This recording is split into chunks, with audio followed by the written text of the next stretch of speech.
Hey, I'm Andrew, and we're here to talk about talking. How do you have a great group discussion? I've been in groups, maybe you've been in groups too, where the conversation felt like pulling teeth. No one really wanted to talk. Everyone was sort of like, yeah, I think this, but stopped short. We want to help you see how you can lead a great group discussion, and Peter's going to share some principles with us that he's found helpful. Yeah, the first thing I really want to bring up is the difference between safety and comfort. And so when I feel safe, I can discuss things that are complicated and difficult, but I feel like the people are showing me Jesus in the midst of these conversations. When I'm comfortable, I'm not going to go to those difficult places. So even as we have this talk about conversations, a talk about talking, I think it's important for our groups to make the delineation. We're not trying to create comfort in one sense. We're trying to create safety, a place where people can explore and hear what the Holy Spirit's saying. Sometimes that's beautiful and God is at work and the gospel is motivating us to grow. Other times that's really messy. And so if we know that as group leaders, but also know that as a group, I think that helps our expectations. Yeah, and there are times when we want people to feel comfortable, but I think the thing that you're saying is we want people to feel safe as well, to say, I can share this and it's not going to be shared outside of this room and no one's going to judge me. Yeah. And so before we get to practical tips, I just want to share 5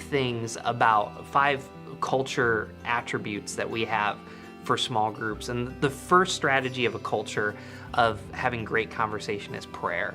What you do before the group, if you do nothing else but pray, you're asking the Holy Spirit to lead you, to guide you, to help you listen well. And everything else that we're about to say flows from there. So when you start with prayer, you're praying before your group and you're praying for each individual and you're thinking about, God, how are you challenging them through the passage? You know, the second part of this culture is listening. And I bring this up because listening takes on a ton of different forms. It's not just the absence of words, but it's actually confirming what people say, making sure that they feel understood. You know, if you as a leader model that and your group does that, when someone says something that's so radically authentic, it's so radically what Jesus is doing in their life, that allows them to see the grace of people that are there. The third part of culture for great conversation is, as you mentioned before, confidentiality. If I don't know that you're going to talk about something later, then I'm not going to be open to share. And I think it's just an honest truth that for many of us, we feel more comfortable sharing and it's not a big deal. But for many of us also, you know, when we share something that's really deep to us, that took a lot of courage to do. And what confidentiality does is it actually makes issues that seemingly are gray, black and white. And what I mean by that is many of us have said things like that we wondered, was that, you know, I said this outside a group, I was talking to this group member, but what confidentiality does is it removes that. If I know that the time that I'm supposed to talk about that is within the group with a person there going back and forth, I think that leads us away from gossip. And it leads us away to making the group safe. And part of the reason we have confidentiality is because some people, and I think all of us can fall in it, we're not always direct.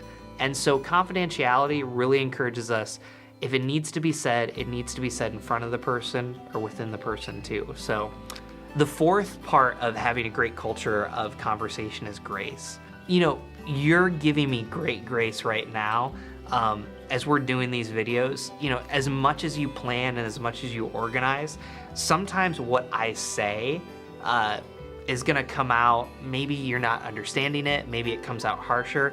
And when we live in a culture and assumption of grace, we think the best of other people. And so, you know, I think about that for our groups, how important that is for a conversation. If I'm offering grace to someone, they might say something that's extremely heretical. Like, it has nothing to do with the gospel, you know, it's just completely wrong. But if I've created a culture of grace, if I'm led by Jesus, I'm not gonna sit there and try to critique them right there and say, it says in these 3 passages that you're wrong, but grace actually opens the conversation. And the last thing is truth. It's really important to me that you have grace before you have truth, because they both go in tandem. But when I have grace, I can speak truth. And there's times that you're going to be led, and it takes wisdom to do this. It takes being led by the Holy Spirit.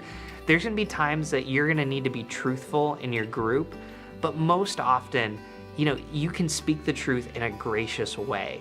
And that's not every group. But, I think about this. We've talked about overtalkers. Sometimes the most gracious thing you can do for an overtalker is to be truthful. It's just to say, hey, Andrew, I've told you about, talking a lot.